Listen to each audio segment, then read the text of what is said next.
ഇന്നത്തെ വിളവാണിത്.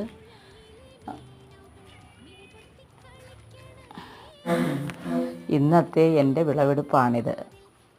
ഇഷ്ടപ്പെട്ടവർ like, comment, share, subscribe എന്നെ ഒന്ന് പ്രോത്സാഹിപ്പിക്കണേ. ഞാനും ഒരു ചെറിയൊരു കർഷകയാണ്.